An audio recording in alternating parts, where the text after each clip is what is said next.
I think this question I'd like to get in here. This is one of the first questions that came in from Super Redeemed Energy.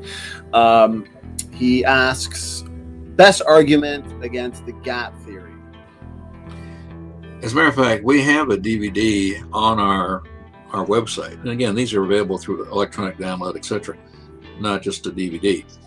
But there are 6 major theological arguments. We're not talking about the science of geoeconomics.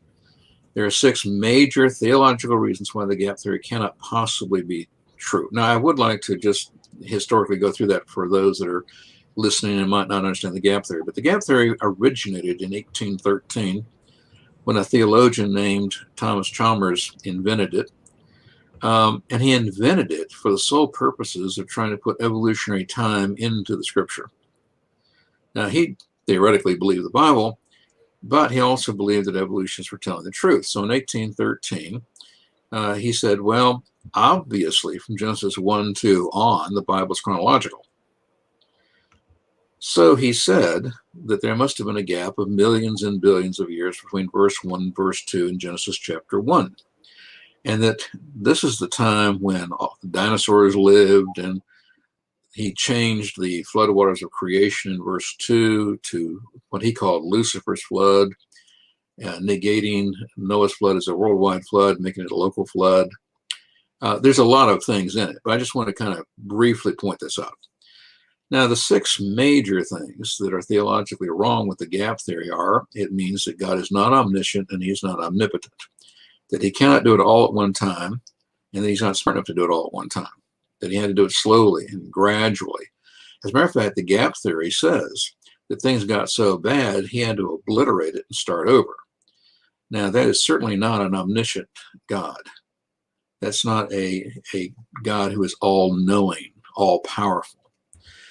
4 more things. It makes God a liar, because in the Bible, he says, I created 6,000 years ago. Adam and Eve were there at the beginning, literally meaning on the 6th day they were created. And it also says that God has not always had a witness, that for millions and billions of years, God did not have a witness, that plants, animals were dying, whatever. And there are different gap theories, whether there were people or people with no souls, which is ridiculous, it's not possible, or no people at all. But nonetheless, there were creatures living and dying. But the things got so out of hand that God had to obliterate it and start over with Adam and Eve. Now, if that's true, again, if it can get out of control, God is not omnipotent. He is not El Shaddai.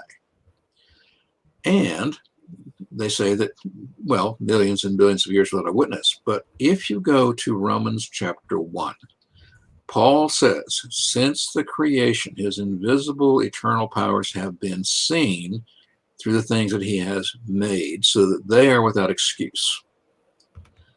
Now, there are many other scriptures. I'm just trying to point out a few. Right. But the Bible tells us God's always had a witness. And when you say the gap theory and believe in it, you're saying that God cannot save a remnant. Now, God's character is he always saves a remnant, whether it is 8 people on the ark, 70 people in Egypt with Joseph. He even says to Moses, I'm going to do away with all of them and start over with you. Of course, that didn't happen, but God always saves a remnant. But if the gap theory were true, then God cannot save a remnant.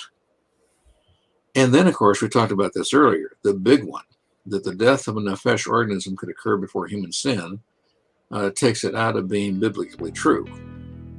So we have these 6 things. God's not omnipotent. He's not omniscient. He can't save a remnant. He's a liar. He hasn't always had a witness.